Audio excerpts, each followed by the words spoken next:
Touching hearts, expanding understanding, impacting actions. The vision of the Holocaust Remembrance Association is to see the world inspired to stand in solidarity against persecution, prejudice, and indifference. Discover, learn, and partner with the Holocaust Remembrance Association's many initiatives by visiting www.hra18.org. Come back for free refills and meet friends like these, whose stories will touch hearts, expand understanding, and impact actions. Share the link with friends. Discover Holocaust Remembrance Association's virtual and live events at www.hra18.org.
Rise up and march against anti-Semitism and all kinds of hatred. This is the time and place for our generation to stand up for what is right. Not only stand, but march to drown out the voices of hatred in our world that have even reached the halls of Congress. Visit marchforremembrancehouston.org. Come and be a part of something you'll never forget.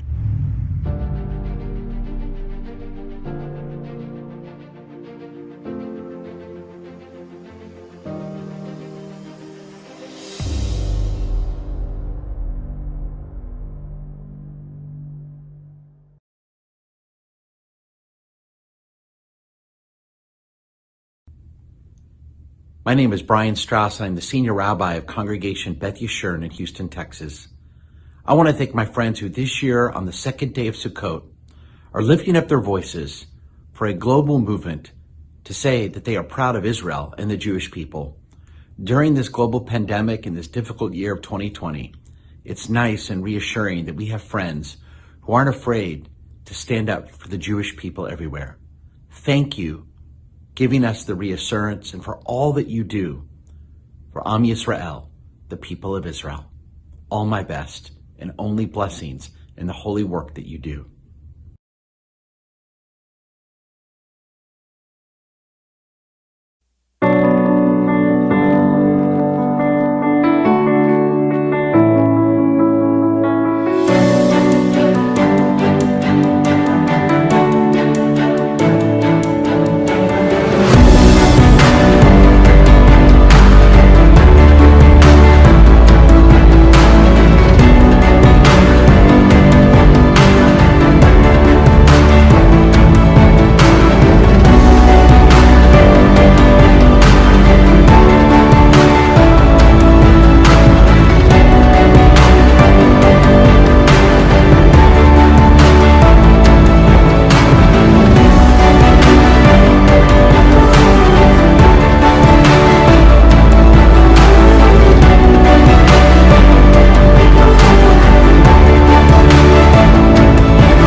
We have the privilege of hearing from Consul General of Israel to the Southwest, Gilad Katz.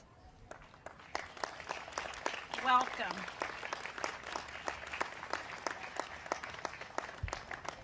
Thank you to you all. Just 1 second. I prefer this. Allow me to speak about a topic that may be a little not PC, but I think this topic is important for all of us to understand the impact that the Holocaust had on the Jewish people. Today, 2021, in the entire world, there are around approximately 14.8 million Jews.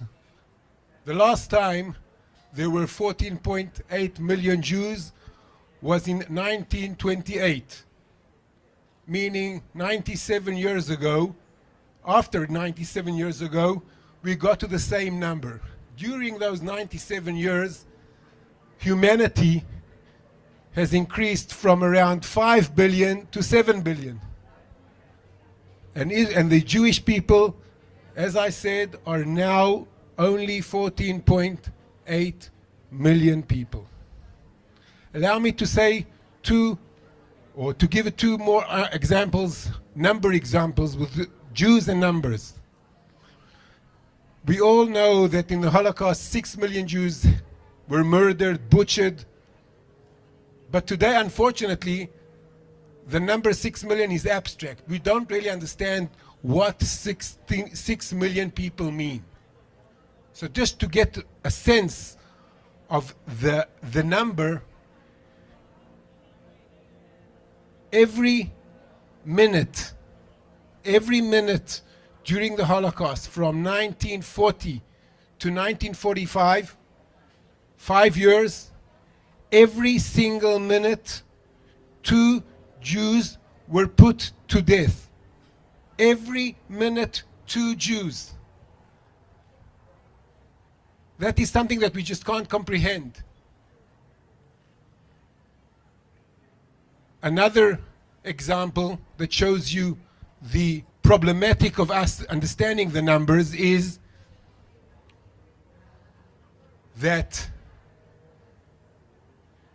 out of those 6 million Jews, 1.5 million were kids under the age of 18.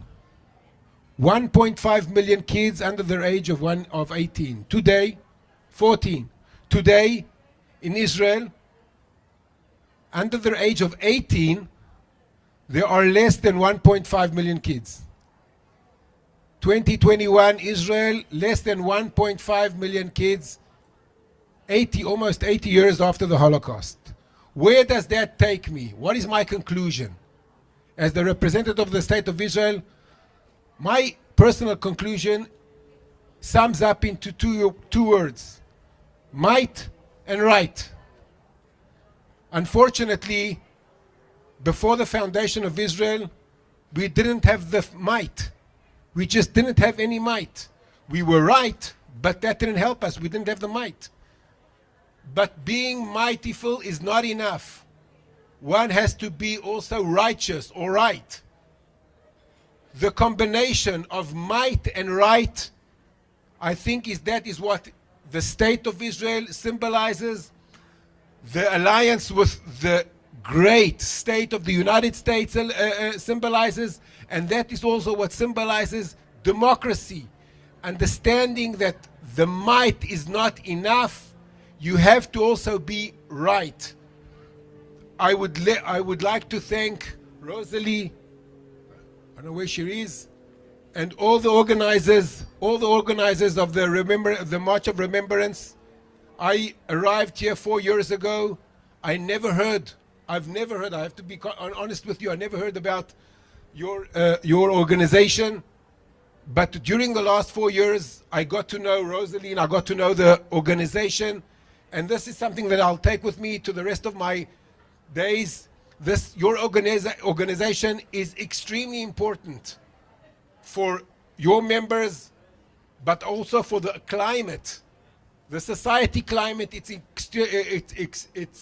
extremely important, and most important, it is important for the next generation. The next generation must see and learn from your knowledge, your determination, and I truly thank each and every one of you. This coming summer, I'm ending my tenure, so this will be my last time I'm taking part in your March of Remembrance. But as I said, you'll be with me in my heart until the day I die, and this I see is my own precious present that I received from you. So thank you very much. Toda rabba. Am Yisrael Chai.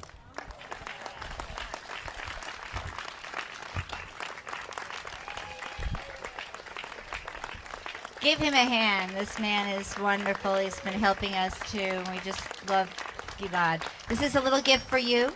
My uncle came on the Altalena. He was a Holocaust survivor, and he was one of the first ceramic artists in Tel Aviv. And I'm giving you a piece of his artwork, which says, "If I forget thee, O Jerusalem, let my right hand forget her coming. If I do not remember thee, let my tongue cleave to the roof of my mouth. If I prefer not Jerusalem above my chief joy."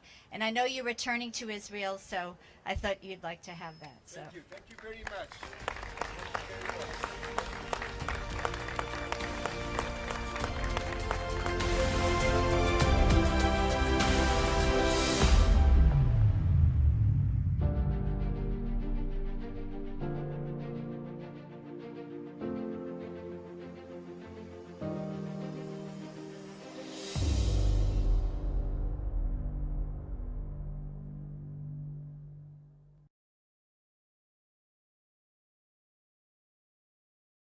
We're with Timberwood Middle School, and we had our middle school kids get these rocks made for us with the names on here, and they created them.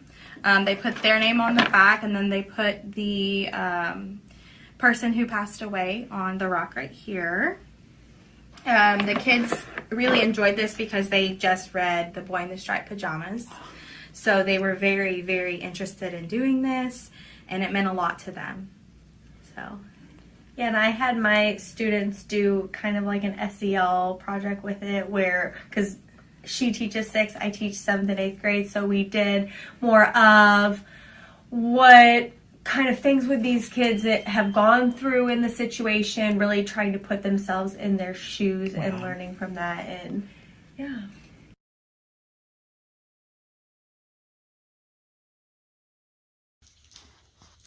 Hi, I'm Julie Wimberly. I'm the counselor at Bear Branch Elementary School in Kingwood, Texas. And my whole school was privileged to be able to work on the Upstanders Stone project this past school year.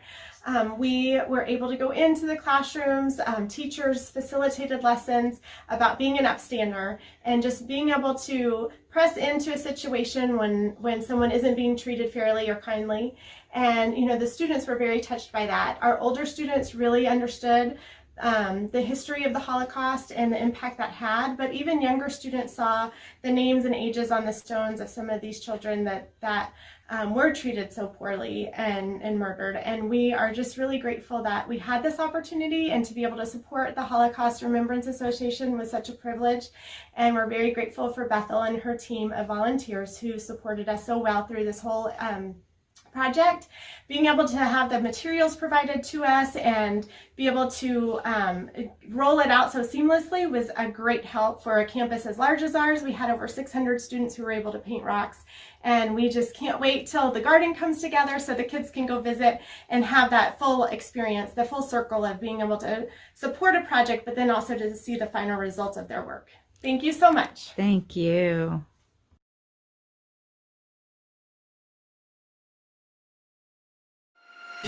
So the mission of the HRA is to sensitize hearts to the Holocaust and stand up and confront modern-day anti-Semitism. And when there are places like the Garden of Hope in Kingwood, Holocaust Museum Houston, and people who are able to tell their stories, people who are able to share, then we fulfill that motto, never again. Israel was in a war on 7 fronts, 7, and it didn't look so great. Do not worry about the IDF, 7 fronts.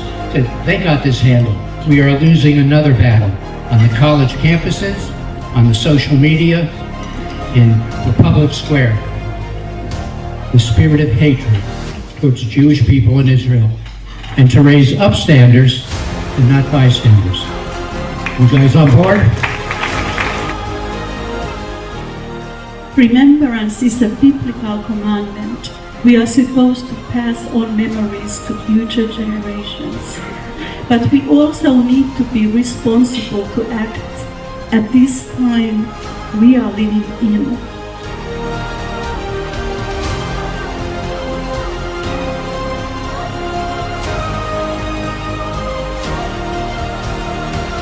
And people, that's where we come in for such a time as this.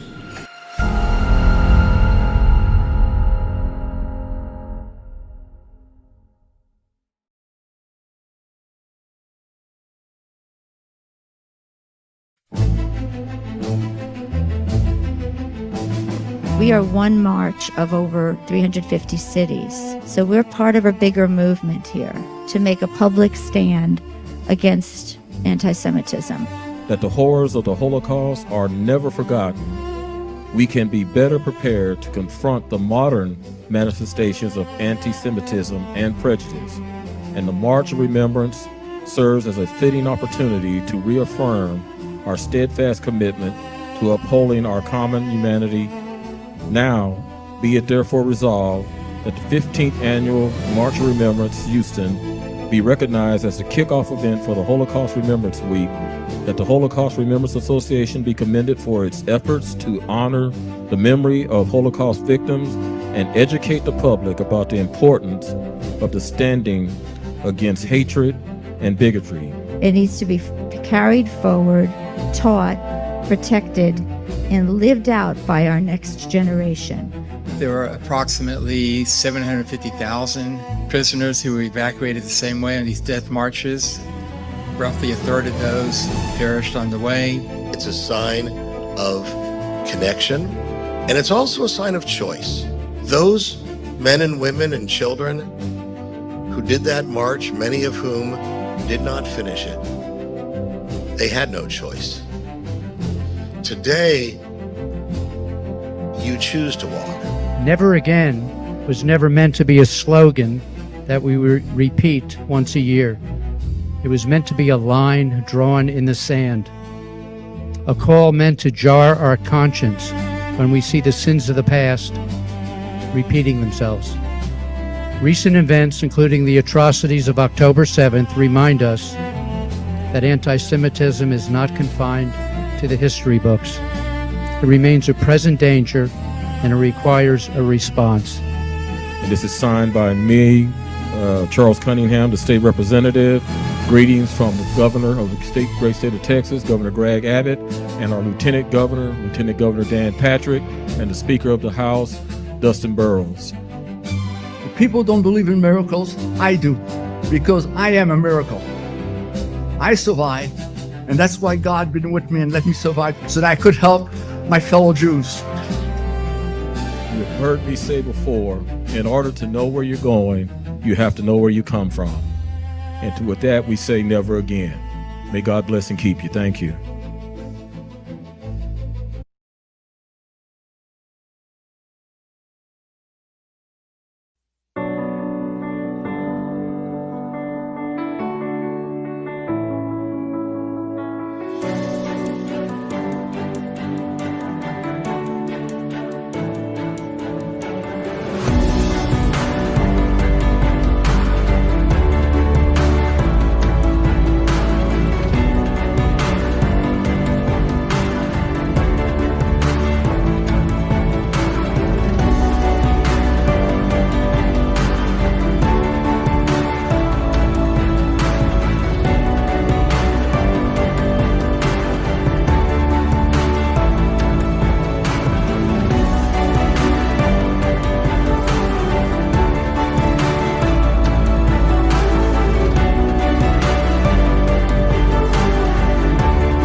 not change the world through lightning in the sky. God uses his people. We will honor the memory of Jewish people lost because of persecution, and we will ensure that in our country, no Jews will be persecuted in the United States of America, not as long as we are alive. Yesterday, I visited the Holocaust Garden of Hope. The thing that touched me the most is looking at the pictures of the children who are no longer with us. We believe in one God, and no matter what went and happened to the Jewish people, we know we will prevail. Antisemitism did not end with the Holocaust. Today, in the shadow of October 7th massacre, the deadliest attack on Jews since the Holocaust, we're reminded that vigilance is not a choice. After the first shock of what happened in Gaza, the second shock was to see antisemitism explode on campus. And I said, unacceptable, and like Edmund Burke, I will not stand still. And I've been writing and talking about what's happening at Rice since then. We have family, friends, and neighbors all coming together, not by circumstance, but by conviction. And there's a power in that. But we gather tonight because there's this insidious shadow that looms over us called anti-Semitism. We're not here to condemn, but we're here to act. We have completed 3 phases of the Garden of Hope in Kingwood. We have traveling exhibits that will go forth in the future. We have Upstanders Stone projects that are going on in the schools. We have teachers that are being taught to teach the Holocaust around the world. So we're on the front lines in this battle. I want to share my own personal connection to the Holocaust Remembrance Association. It wasn't but too long ago that my wife, Shayna, and our beautiful 4-month-old son, Ronen, visited the Holocaust Garden of Hope. It is really, truly, Rosalie, I don't know where you are, but it's a special place. And thank you for welcoming us. It honors the memory of Holocaust victims and inspires a new generation to defend the Jewish people. My family was rescued by Christians who put feet to their faith and risked their lives to hide my parents, while the rest of our family was murdered because neighbors turned them in. Descendants of survivors, our job is to keep telling the story. 95, 1, 2, 3. 10,000 goes 1, 2, 3, sold. Making your way into the theater and enjoy it. And thank you. Thanks to all the volunteers, and thank you, our special guests.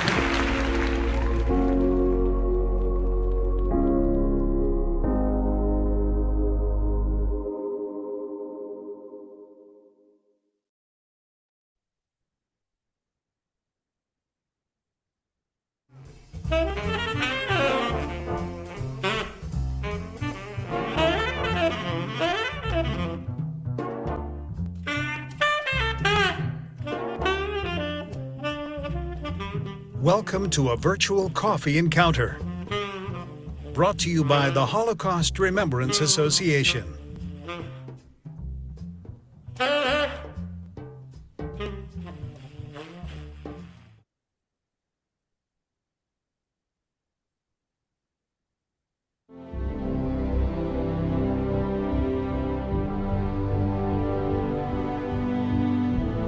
Touching hearts, expanding understanding, impacting actions. The vision of the Holocaust Remembrance Association is to see the world inspired to stand in solidarity against persecution, prejudice, and indifference.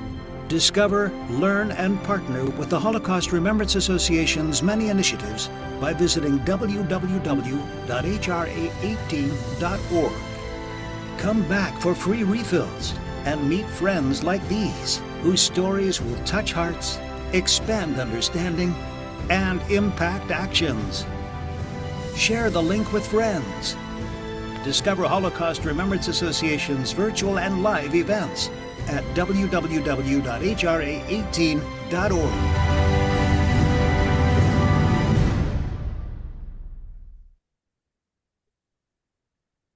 Hello there. Welcome. I'm right now recording from Galveston, Crystal Beach, where we have a tropical storm coming in, and I'm watching the waves roar, and I'm thankful that we have internet so we could do this with you today. A lot of Houston is buckling down with flood watches, and I'm not sure what's happening in Houston, but For those of you who are at other locations or all in Houston, this would be a good time for you to be on this casting if you're stuck inside and you can't go out. But in any case, I want to welcome you. I'm Rosalie Jerome. I'm with the Holocaust Remembrance Association, founder, and we have three major projects, which is the Holocaust Garden of Hope, the Upstanders Stone Project, the March of Remembrance, which is part of a bigger deal, which is in over 350 cities for about 12 years it's been going on. And so I just wanted to welcome you. We're going to have a very special guest. We actually have her here already on, and her name is Susan Myers. And I'm going to read a lot about her right now. I want you guys to know that with these virtual coffee encounters, we mainly have our Holocaust survivors on. People, I remember speaking with Susan Myers a long time ago, and she said, Rosalie, get the survivors on video, get them on speaking while they still can. And they're diminishing. But we recently had Susan Myers honored at our Upstanders Arise Gala. Unfortunately, we didn't have that video to show you a little piece, but we'll do that next time. But let me give you this proper introduction to Susan. She's the president of the Association of Holocaust Organizations, an international network of museums, memorials, education centers, archives, and organizations dedicated to Holocaust remembrance, education, and research around the world. Through her leadership role, she works with institutions and educators across multiple countries to ensure that the lessons of the Holocaust are preserved and passed on to future generations. It's a real major honor to have her with us today. She served for many years as president and CEO of the Holocaust Museum Houston, executive director, where she helped transform the museum into one of the nation's leading centers for Holocaust education, remembrance, and human rights awareness. I think it's the fourth, correct me if I'm wrong, there's the fourth largest Holocaust museum in the country.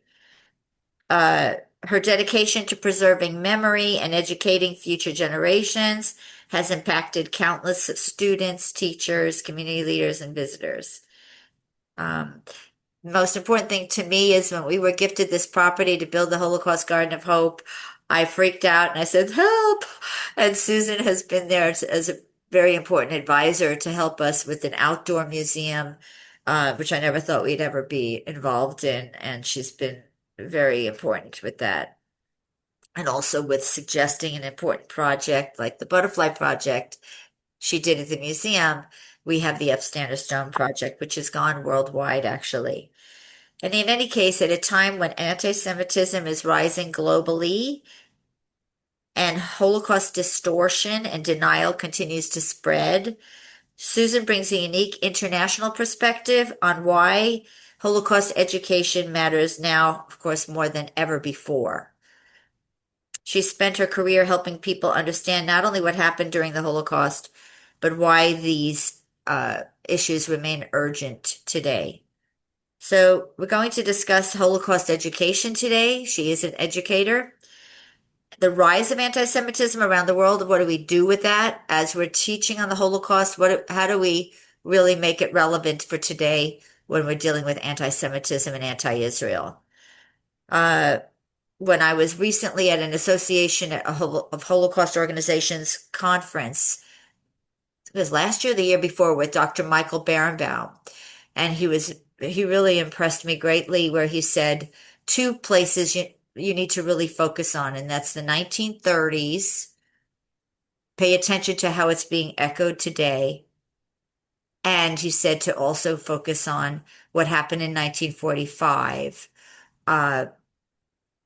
The hope, how did we recover from such a disaster? So basically, let's welcome Susan. Susan, thank you for joining us. You have the floor. I have questions for you, though. Okay. Well, I just want to tell you, I just returned from Detroit, and we had our annual Association of Holocaust Organizations, and I think we, along with the rest of the world, are trying to figure out how we handle this rising anti-Semitism. No one has a solution, but we are still fighting. But anyway, I want to go back a little bit. I was asked to give some remarks when we first talked, and I just want to talk about a few things, how I got to this point. And I always think about this, but I've never really said this out loud. I was a young child in Hallettsville, Texas, 2,712 strong. And the neighbors across the street there were two boys, but we still played together. And I went over to their house. It was shortly before Christmas. And I came back and told my mother they didn't have a Christmas tree. And my mother, without missing a beat, said, "You know how our neighbors are Catholic and we're Lutheran, the other neighbors?" And I said, "Yeah." She goes, "Well, they're Jewish and we're Lutheran." And she goes, "They're fine. The Catholics are fine. Everybody's fine. You can still play and don't worry, they'll get their gifts later." And it was just such a simple answer. And I never worried about I never walked up to a person and said, "What is your religion?" to figure out if I was going to be your friend, because my mother simplified that at a very, very young age. So anyway, first, I just want to throw that out because I've always wanted to tell that to somebody, because I think about that often, because my mother was just like, "That's just so simple. Just don't worry about it." But anyway, I want to congratulate Rosalie and Mitch for everything that they've done. They've really made a difference. I was thinking when I was there the other day that, you can be having dinner and you can be curious about what is going on and walk through and actually learn about the Holocaust without going to a hardcore museum. I personally love museums, but there are people who are petrified to do so. So this is another tool we can use to help educate. I also want to say that I got this education as a result of being in a very, very small school district. Did a favor for a superintendent and a principal, helped them save their jobs because I helped them with their TOS test scores. Ended up going to a national conference on English for English teachers. And just like Rosalie just said, I walked into a session that didn't talk about anything leading up to the Holocaust, and they talked about nothing after the Holocaust. And so she's exactly right that is very, very important for us to continue to talk about those particular times. I just want to also say that HMH, Holocaust Museum Houston, called me, and they said, "We would like for you to write curriculum for us." And I was so honored that I was one of them that was going to get to write curriculum for Holocaust Museum Houston. It wasn't open yet. So I absolutely did. I pulled together two very dear friends from two other small school districts who'd been on this trip, this journey with me to learn about the Holocaust Museum. And then my second call, which was very interesting, I got a call from Holocaust Museum and they asked me to become a docent. I said, I would love to be part of the first docent class. Hung up the phone and, kid you not, walked over to the dictionary to look up the word docent. I didn't have a clue what docent was. So that's where my humble beginnings came from. And the next call was actually a call to come to work for them. They were struggling in their education department. That's where I started and moved forward. I want to just go through a couple of just interesting times at the Holocaust Museum. You have to think about Pete Berkowitz, who was the chairman of the board at one time, and I was my best friend, who is also a Holocaust educator, was going to turn 60, and she wanted to go to Norway. So I told Pete, I said, I'm going to be gone for a week. I'm going to Norway. And he goes, well, while you're at Norway, I want you to go to Denmark and see if you can find a rescue boat. If you don't know, Denmark rescued most of its Jewish neighbors and friends. They were Catholic, they were Lutheran. The ministers had a call out to the people of their churches, and there's they were Lutherans, Catholics, and they said, bring them to Galilee. We're going to hide them in the church. We're going to put them on small boats, and we're going to ferry them off to larger fishing boats and take them into Sweden. And anyway, so he said, and I said, well, how am I supposed to find a boat? He goes, you'll figure it out.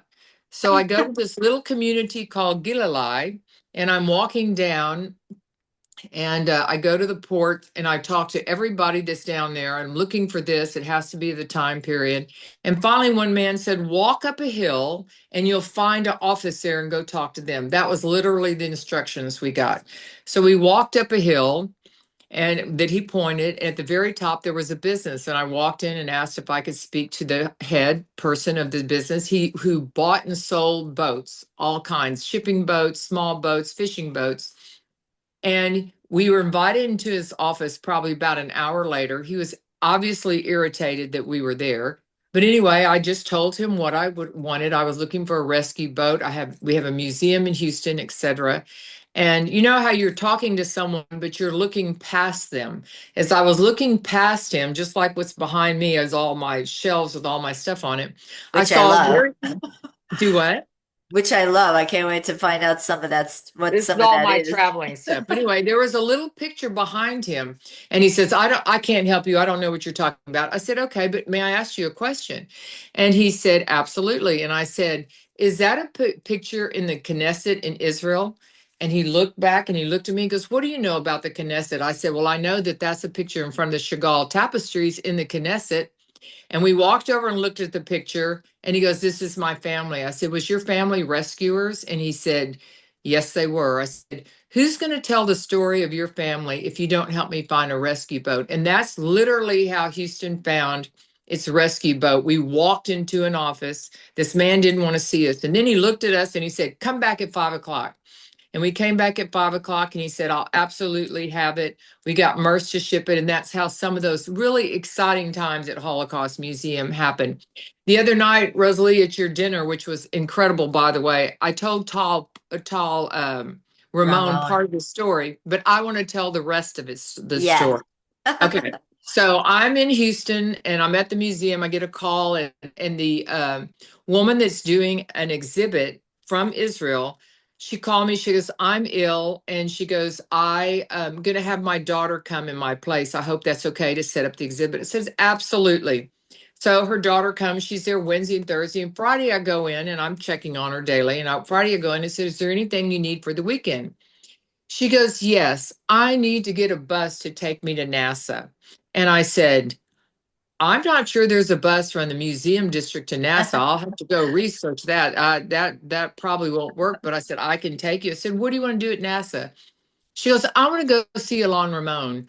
And I said, does he know you're here? She goes, no, I didn't get a chance to tell him. I said, do you know him? She goes, yes, we went to high school together. I said, just a minute. I went to my office, picked up the phone. Hello, NASA.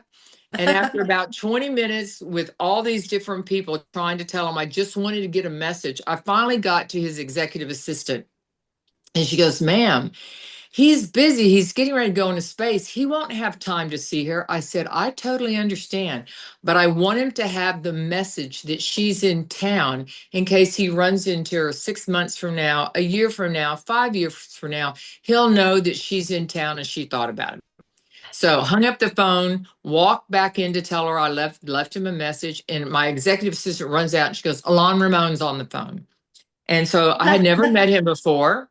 And he goes, do you have any idea who the artist is that you're talking about? And I didn't. And I said, no. He goes, her name is Hava Pressburger, and her brother was Peter Gins, the young man who drew Moonscape, in which he was taking it up with him in the space shuttle. And we had this long conversation, probably 15 or 20 minutes. He telling me how important it was for he and his wife and his family to pick out this particular picture.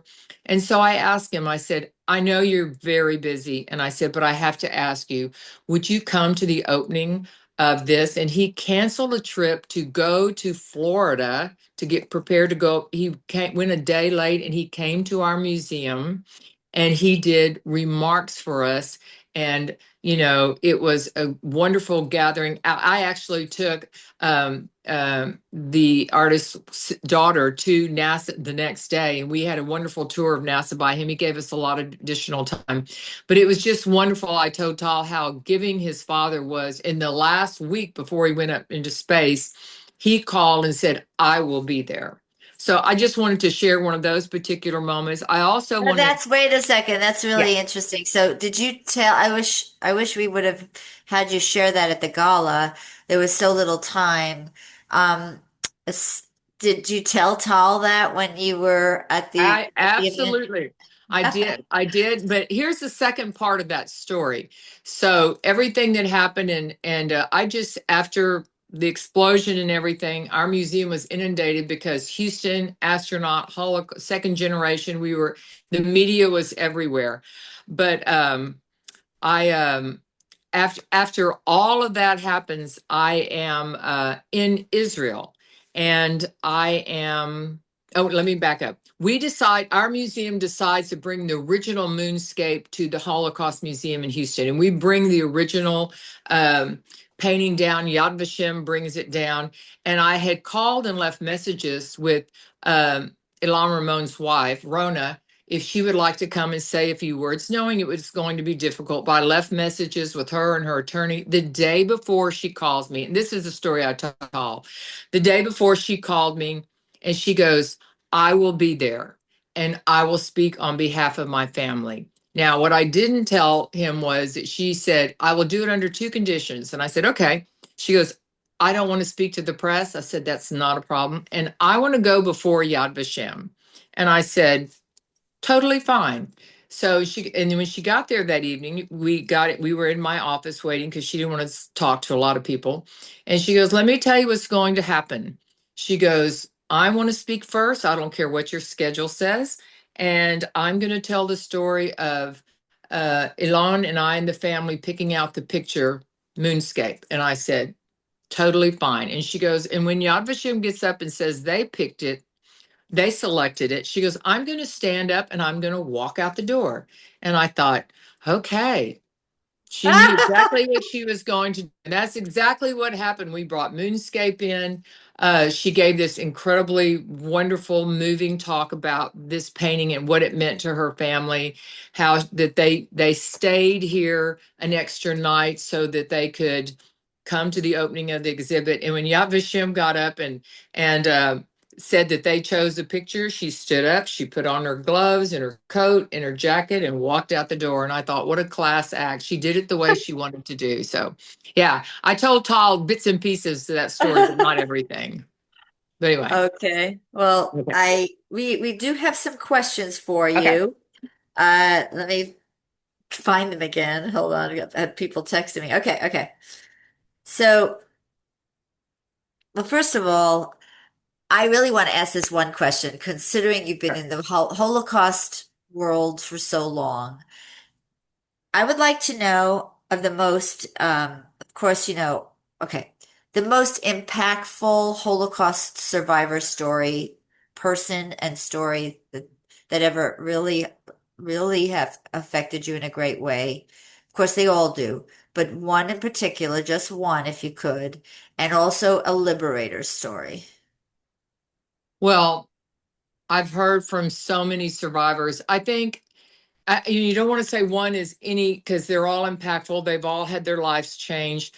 But I think when we finally got to meet Elie Wiesel, because Elie Wiesel, every one of my students read his book, and I got to spend maybe 2 or 3 times with Elie Wiesel and talk to him.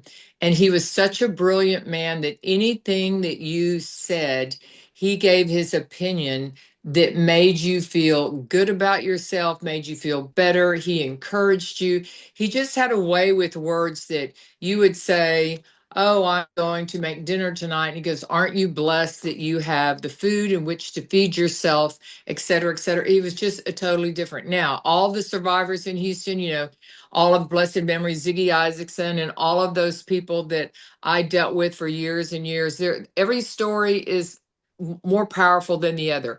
But I will tell you, because my father was also a World War II veteran. He was on the other theater. He was actually in the Tinian Islands. He guarded the Enola Gay. But as my father got older, and especially after he died, it became harder and more difficult for me to hear survivor stories, because you realize these, just like survivors, were young men who quit and walked out of their classrooms like my father and went and joined the war front and never had a time to be a young man. And when they came back 4 or 5 years later, they were very different people. So I think the survivors absolutely, and I've heard many, and I love them all for taking the moments to share with us. But when you get to the world, all people that were involved in World War II, they were all powerful because those were our parents, those were our grandparents, those were our good friends, and it changed the world. It did change the world and how America did everything at that moment. The greatest generation. Yeah. Well, as survivor populations diminish, how must Holocaust education evolve to remain impactful for future generations? We were just in Detroit and they're still being very creative. I had Stephen Smith, the gentleman who developed I'm going to call them the holograms that were done by the USC Shoah Foundation, where, just like in Houston, you can ask the survivor questions like they're actually there. They're still being very creative and there's more creative things that are out there.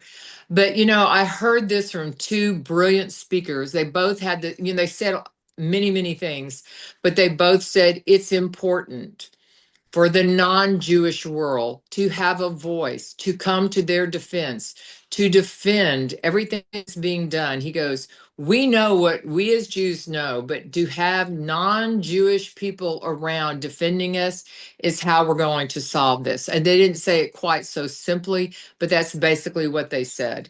And, I speak to a lot of Rotary clubs, Lions clubs. I speak to Masonic lodges and all of those. And, many of them have my phone number. And when something happens in Israel, I might get 50 to 100 text messages a day that something happens. People say, we're praying. And these are people that aren't associated with the Holocaust. And that's really what you want. You want the world to realize it. And, I tell a story. Let me just tell this story. I was in Kaifeng in China, and it's 110 degrees. It's really hot in the middle of August. It was so hot that the stores were shut during the day. They didn't have air conditioning. They were open in the evening, and we went to the night markets. The next morning, we're at breakfast. Me being the stupid one said, who are all those little guys in those white caps? And this was like 30, 25 years ago. Who are all those little guys in the white caps? And they go, are you crazy? Those are Muslims. And I was like, there's Muslims in China? So long story short, that evening we got on a bus and they took me out to rural China where all these mosques were.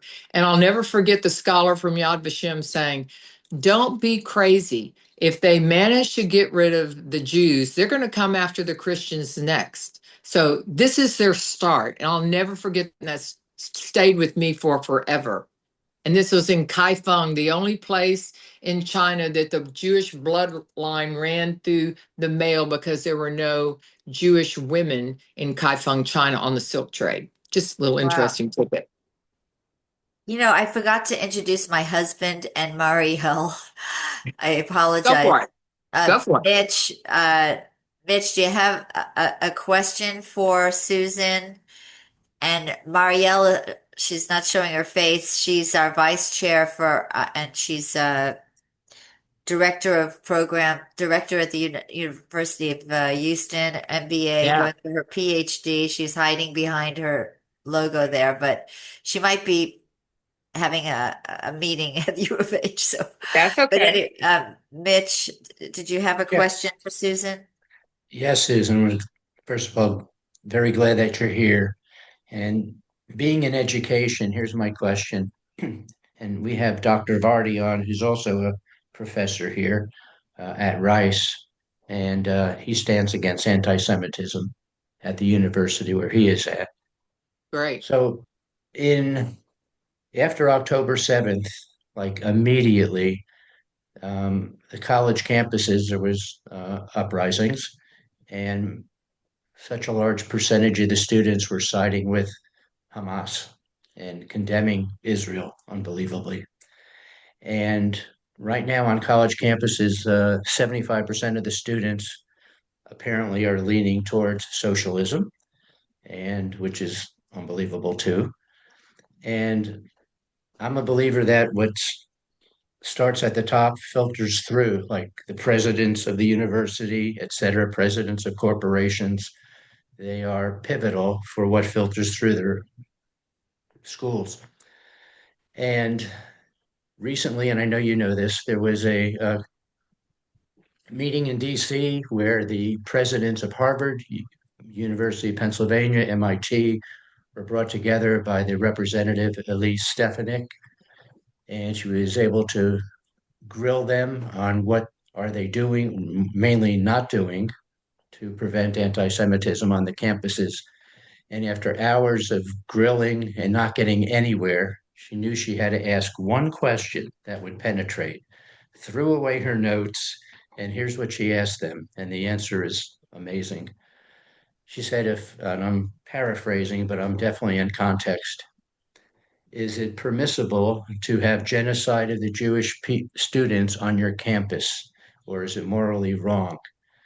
And is genocide of the Jewish students on your campus morally wrong? The question. The answers from the president of the universities. It depends on the context. Yeah. I want you to comment on that coming from all of your background. Well, let me go back a little bit. I was picked out of obscurity and went to study in Poland. And then Vlakim Ben-Mi, the Jewish Labor Committee, sent us to go to Israel. For 1 week, we were in Israel. We understood the importance of Israel. We understood why Holocaust survivors ended up there. We knew ins and out and became huge supporters of not only teaching the Holocaust, but you finish up by saying, this is why Israel is important today. Those people who went on that trip are now leaders of organizations like myself, okay? There were 5 of us. We went to the 80th anniversary of the commemoration of the liberation of Auschwitz, and there were 5 of us in this group of 35 of us who went through that training. We were there that night at the Auschwitz Jewish Center Foundation, where we heard 3 incredible teachers who had studied the previous year in Poland. They got up and spoke very much about Poland, about their education, how important it was, and that was it. Not one of those teachers mentioned Israel. I walked over to the head of education in Israel. I forgot the exact title and don't know his name, but I asked somebody, and this is a room full of all kind of VIPs, and I walked over to him, and I had all five of us as educators who had been educated, and I said, I'm not anybody that has any power here, but I'm going to tell you, you had 3 incredible speakers tonight, and they all agreed. I said, not one of them mentioned Israel. And they just kind of looked at me. And I said, when we were educated on the Holocaust, and there are a lot of teachers getting educated on the Holocaust, there is not one mention of Israel. And when you talk to any of them, and I talked to a lot of them. That being said, backtracking just this weekend, Oren Steer, who's a major scholar, he's in Florida. I think he's at Florida Atlantic University. He and I talked once again about finding a huge grant, and just like Vlakim Ben-Mi, and taking teachers, yes, taking them through what happened in Poland, but ending up in Israel so they understand the importance. I'm saying all of this because all of us who were educated in the 80s and the 90s and the 2000s, we're all gone now. We're not in the classrooms. And I think you start with high school. You talk about, a lot of teachers teach the Holocaust. They do not teach Israel. They do not talk about Israel. And I think you have to start at the bottom and hope that eventually those students get into college and they have your voice there. Now, do I say I would get rid of every one of those presidents? And do I say that people who have children shouldn't send their children to those? Yes, but I'm saying that you have to change the mindset of the students, and you have to walk through them with this history. I've taught a lot of students. I run into them on the street and they go, yes, and I've been watching what's going on in Israel. I think that's important. Now, do we have a lot of power? No, but everybody who talks good about something, they make a difference. So I think that those colleges should be ashamed of themselves. I think that money that supports those colleges, they know what they're supporting. And it's, I would like to say that it can be solved, but it can't be solved. But you start at the smaller end and you work those students up. They had like 10,000 I think, of us teachers who are educated. I doubt if any of us are still in the classroom, but 10,000 teachers who maybe teach 1,000 students a year that understand the importance and why Israel should exist. And I just think it was a simple thing that we did back then, and it's not being done anymore. And we talk about it all the time. Well, we have our Exhibit 8 is going to be all about Israel, hope for the future. And, I was just with one of our docents, Harry, who was teaching us that one of the propagandas that Hitler had against the Jews was he called them parasites because they didn't have a homeland and they were living off of other countries, which is really interesting. Huh? Yeah. Yeah, you're right. I remember that. If they did have a homeland, if it was reborn again during that time, they would have had a place to go. So, I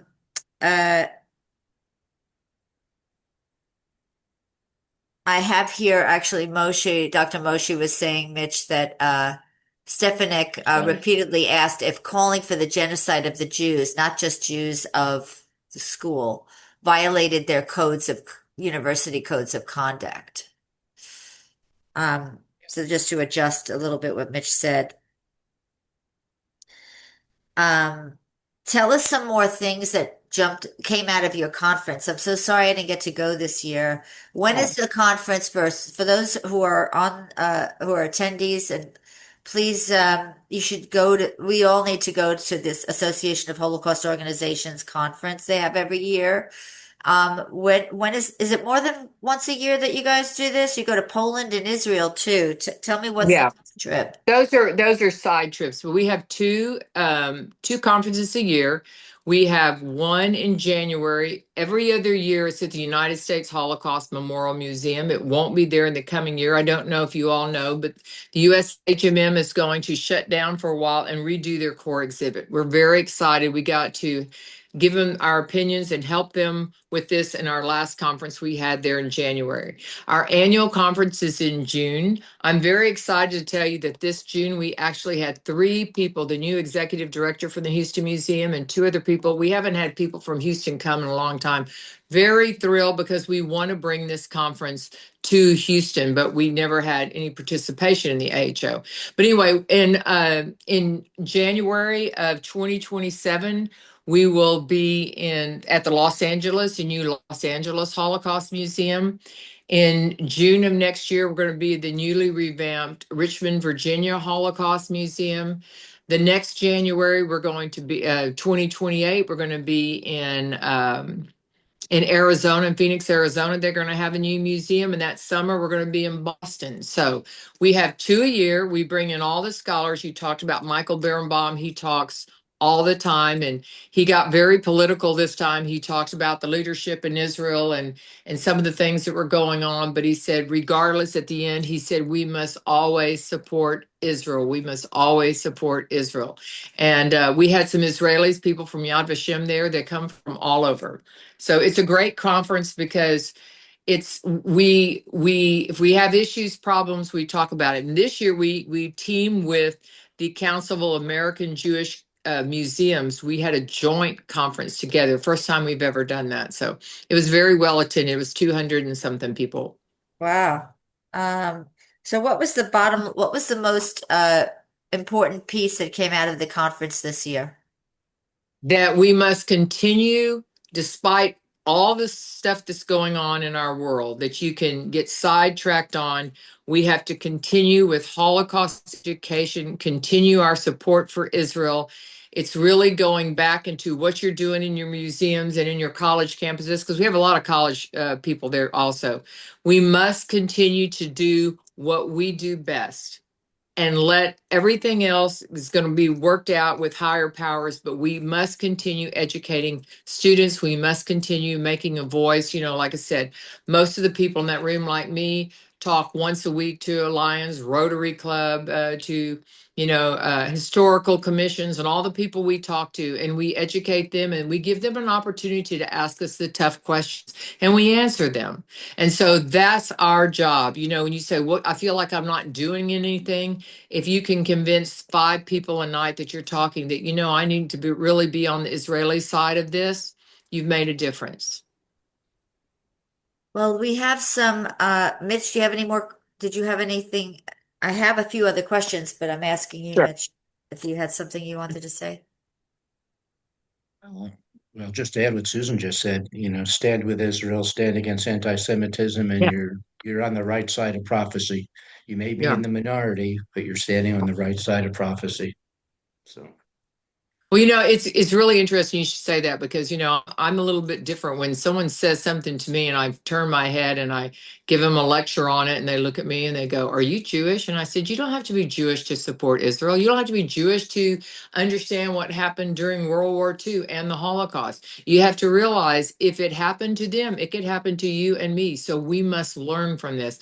And, I get stuff jabbed at me all the time and I always have a good comeback. Don't worry. There's a saying that the Jewish people are the canary in the mine. Yeah, And, right. Yeah, yes. So, let's go for some of the questions that people had here. Let's see, Marielle is asking. Let's take a little before the questions. Let's just show some of you guys our websites. We are working with. You're talking about college. We're working with A&M in their international school. As soon as we are finished with our Holocaust Garden of Hope, we'll have all of the virtual parts to it. Okay, do you want to show that walkthrough there? Okay, we could do that. We had channel ABC News contact us and they did a short piece. Let's just show that for a minute.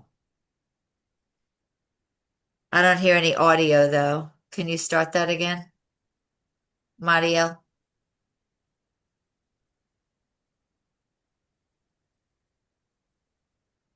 You have to hit share and then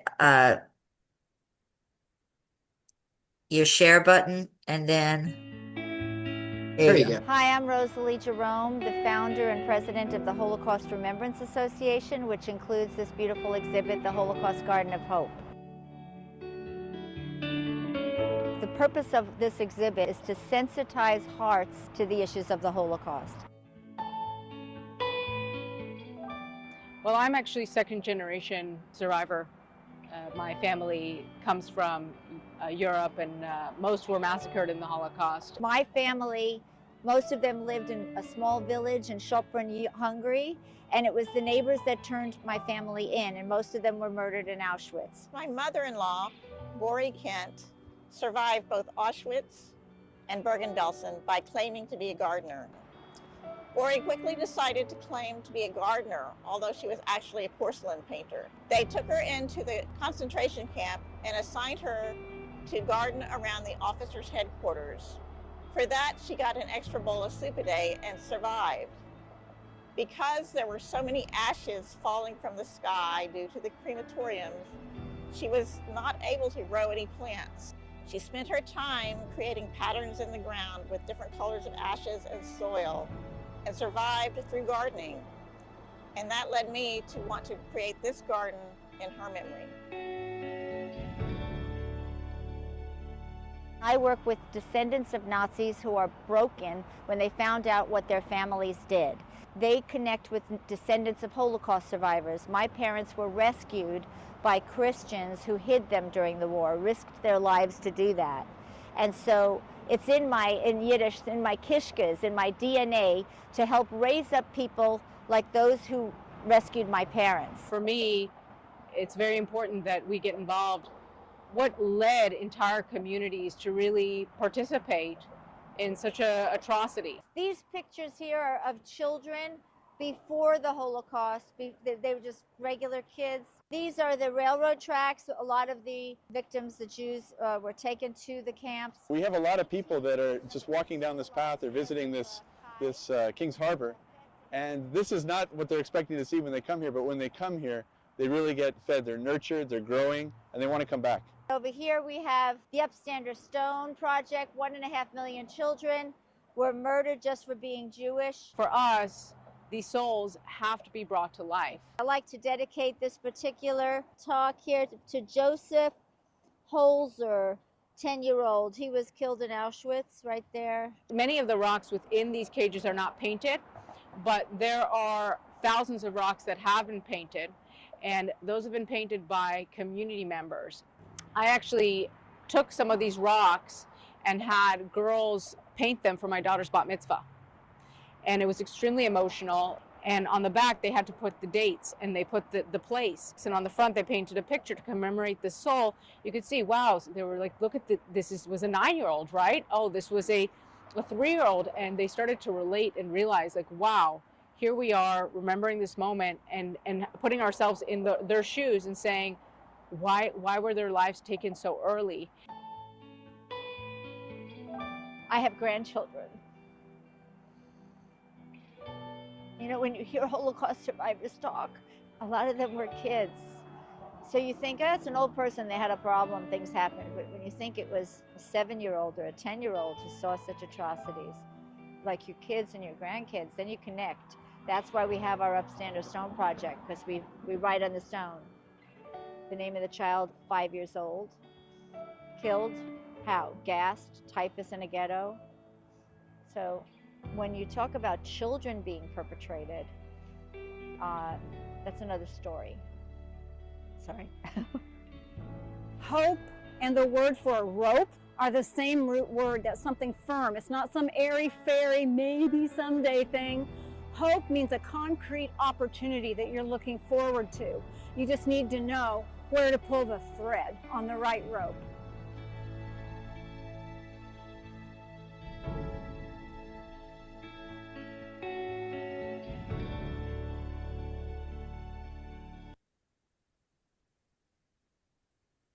Well, that is one of the projects that we have is the Holocaust Garden of Hope, and Texas A&M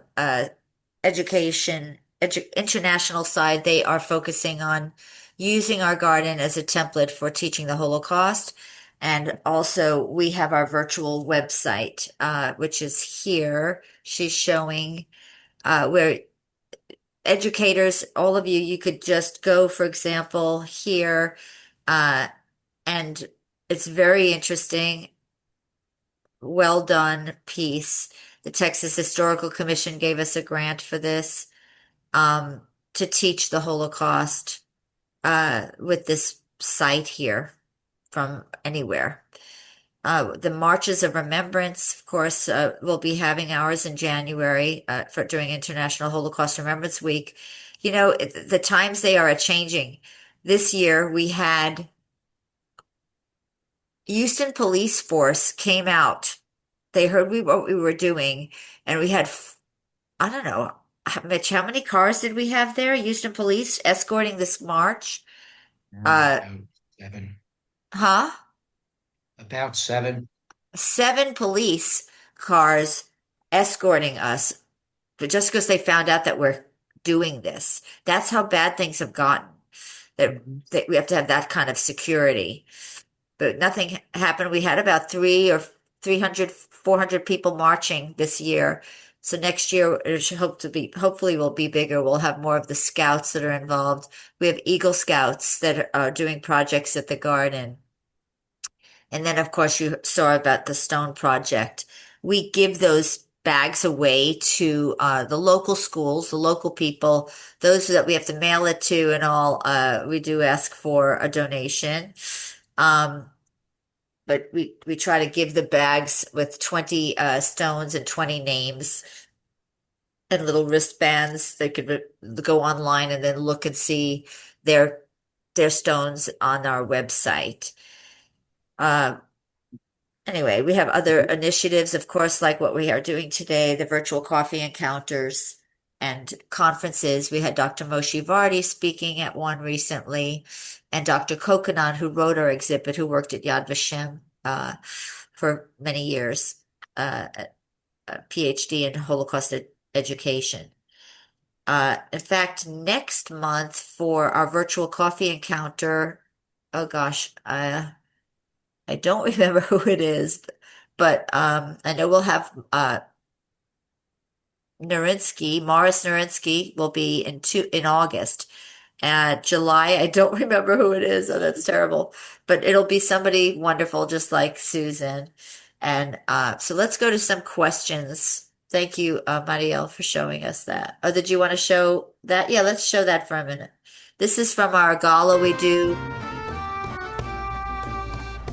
Please welcome up next Dr. Cheryl Craig and Susan Myers. Dr. Cheryl Craig is an internationally respected educator throughout the thought leader and teacher education. She serves in the academic chair of the Teaching and Teacher Education Program, founding director of the Collaborative for Innovation in Teacher Education, and holds the Houston Endowment Endowed Chair of Urban Education. He gave a lot of information about Dr. Craig, but Susan is the one who won Myers, the award. champion of education for over 15 years. Susan Myers served as director of Holocaust Museum Houston, leading through the transformative growth and national recognition, strengthened teaching and training and student programs and public engagement across generations. Susan won Thank our you very award much. this year. You know, I do a lot of public speaking, and one of the questions is, how did you get into this? So I just want to say this. Hyman, right here, raise your hand. I was a teacher in a very small town. Bonus points if you know where Bowling, Texas is. A one-light town, not a red light, blinking light. And Texas changed their textbooks, and I had nothing to teach the Holocaust with. I went to the principal's office, went to the yellow pages, looked up Jewish, found Jewish Foundation, wrote a letter to say, is there a grant for getting books? And a few days later, Ziggy Isaacson, anybody remember Ziggy? Ziggy Isaacson called me and he said, I have to give you whatever you want. Linda and Morris Penn are from that area, and we need to give you anything you want. So he did. A few months later, I got asked to go study in Israel and Poland. I was very impressed because I learned more about Israel, and I think that's what's lacking in today's education of teachers. They go to Poland, they understand the Holocaust, they never get to Israel to know what Israel stands for. Just a couple quick stories, just real quick. I was a teacher, and the principal came over the loudspeaker and he said, you need to come to the office. I was like, oh, I'm in trouble. Went to the office, there sit 4 boys. And I walked in, the principal goes, well, tell her what you did. This young boy goes, I was perpetrated against, I was just the victim, someone was a bystander when someone cut in line, and no one was there to help me. And you teach us that we have to do something to help each other. Because in the Holocaust, you're a victim, perpetrator, or bystander. The principal winked at me and he said, don't think that what you teach does not matter. I have a million stories that I could tell you, but I just want to tell you one. After October the 7th, my phone text messages went off the wall with students I haven't heard from for 40 years. And they said, you taught us we must always support Israel. So my greatest, and I've done a lot of wonderful things, my greatest event for me was I taught students to love Israel. I taught them to remember the history of the Holocaust. I'm now president of the Association of Holocaust Organizations.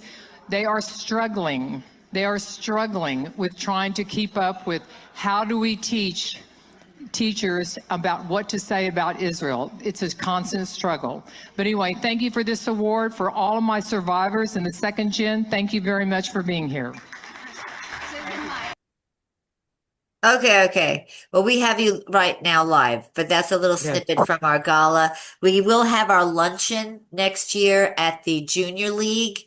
I think it's in River Oaks, and that will be in April. So we're going to go luncheon, gala, take turns each year. So I just wanted to see if you have some questions here. And this, Susan, what you taught about the victim, bystander, upstander, we have that throughout our whole exhibit. I think you saw that. So here we have Barb, one of our docents here, writing, does Susan think what is happening between the U.S. and Iran will affect the level of anti-Semitism? Absolutely. But our children, our grandchildren, our great grandchildren are going to be safer because of it. But I think it's so in the news right now, and people are either on one side or the other side. I know I have a lot of friends who have family relatives over in Iran, and they lost communication with them for a long time. I can just tell you that they absolutely support what's going on. They know that their families are going to be better off. I think we need to advocate that our world is going to be safer and better because of that. And I think we're going to have a lot of pushback, but I do believe what's going on is the right thing. I'm in full support of that. And I think Israel will be safer. And that's, I've been to Israel when I stayed in the bunker more than I was actually in my hotel or outside. So I know what that's about. And I think that they will be safer because of it. Mitch, do you want to read the questions? There's one here from Betty. Mm-hmm. Do you have any inside information or comments, Susan, on Winnipeg's Museum of Human Rights upcoming, the NAPCA exhibit? The NACPA exhibit. I've heard about it. I don't have any insight. We were actually last year in June, we were in Toronto when we learned about it. I just want to tell you something about Toronto. We were there for 4 days. I was there for 5 days, but we were there for 4 days. And what I do before we have a conference, I meet with the police department, say, know where we're going to be, what we're going to be, when we're going to be. We had 4 major threats in Toronto as an organization. We couldn't leave our hotel. We couldn't leave. The alarms went off in one of their largest museums ever. They had the Auschwitz exhibit, and I had all the scholars there. And, the alarms went off and we said, get out. And I thought, oh my God, after I said that, I thought I'm running everybody out to, might be to somebody who's going to be shooting us. But anyway, what's going on in Canada is kind of scary right now. But anyway, I don't know enough about that museum to talk about that. But I can tell you that this time when we had a conference and we were in Detroit, we had armed security on every bus, every step of the way with us. We've never had anything like we had in Toronto. So I'm really kind of afraid of Canada, what's going on there right now. We had our gala this year, and we had a lot of people giving and all, but we had to spend almost $10,000 just on security. Absolutely. It's our new norm. It's the new norm. It's terrible. I have my sister lived in Paris for many years, and when she moved her kids here, she came because they were having riots and protests, pro-Palestinian protests all the time in Paris, and the synagogues had like machine gun protection with the military police. And I remember asking her son, who was in college, upstate New York, and I said, "So tell me, what is it special? Like, what's so great about being in America now that you're not in France?" And I thought he'd talk about the big cars or something, and he said, we could do a Passover event on the lawn and be okay." Now that was years ago. Now it's not like that in our country. Anyway, is there any other questions, Mitch, that anybody else had? Kiera has a comment.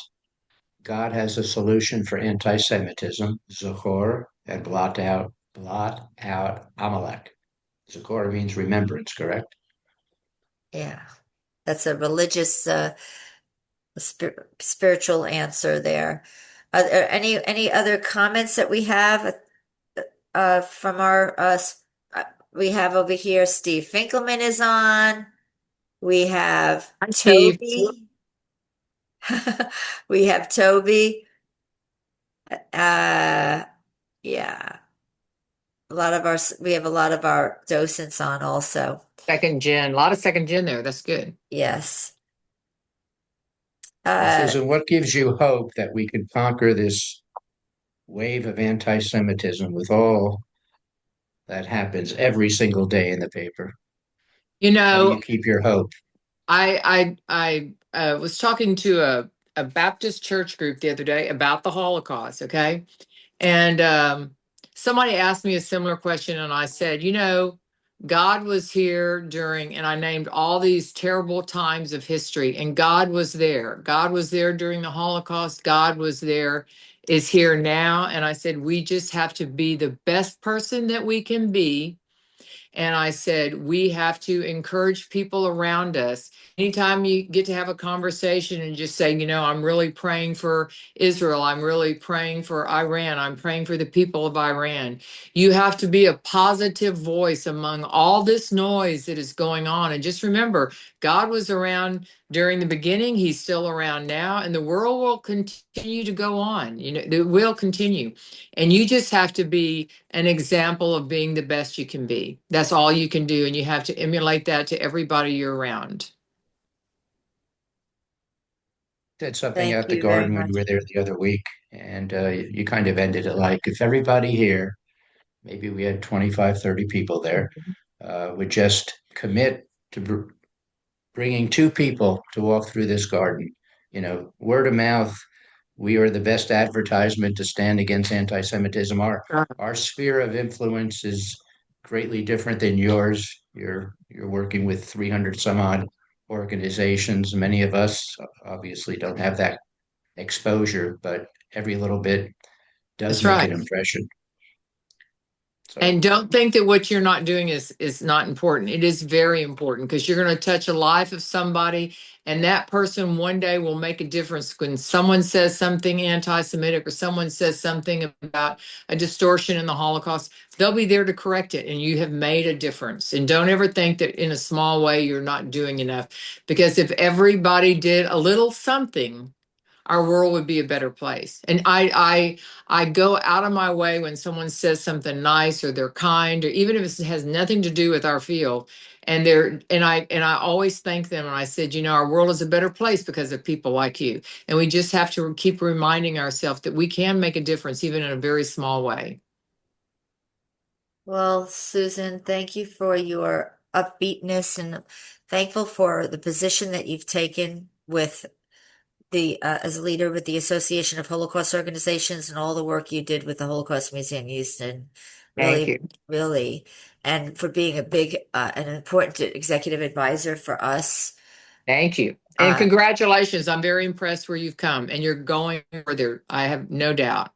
Yes, thank you. We have important meetings this week with people that will hopefully help us finish Great. this garden. So we've been told by some leaders that it's a template that could be used in other cities. Absolutely. So that's our hope. I know that you said that our garden is similar to the Boston Museum. Can you explain why?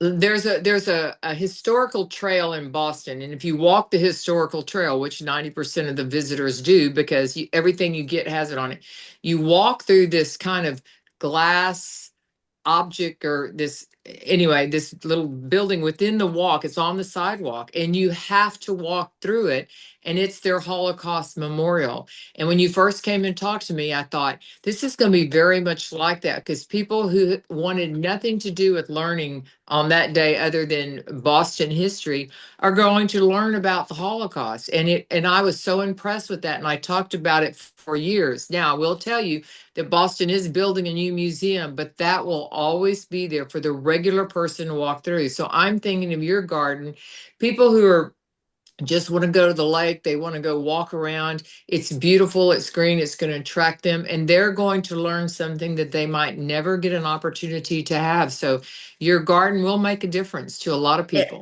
It does. I will tell you that we have many people that have gone through the garden, and now they say, "I want to go see now I want to go see that Holocaust Museum downtown. Yeah. I'll make an Mhm. effort." We have a couple of thousand people just for the 4th of July that the garden is where that on the lake is exactly where the fireworks are. So we have Right. we have it lit up for people to come see. It's always free and open. So whenever you're in Houston, for those of you who are not in Houston, please come. And our tours on Sundays now, we changed it to from 5 to 7 in the evening. So it's cooler and it'll be nice. So anyway, Right. we do a virtual, we usually pick up our coffee cups because I'm on the beach and the storm seems, the waves are unbelievable. But in any case, I've got my octopus cup. So it's a virtual coffee encounter. If you have a cup or not, Susan, I don't know. We're going to say I have Evian water. Okay.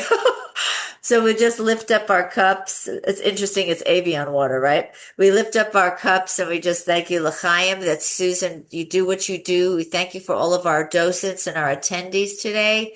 And L'chaim. L'chaim, thank you. Thank you, guys. Shalom.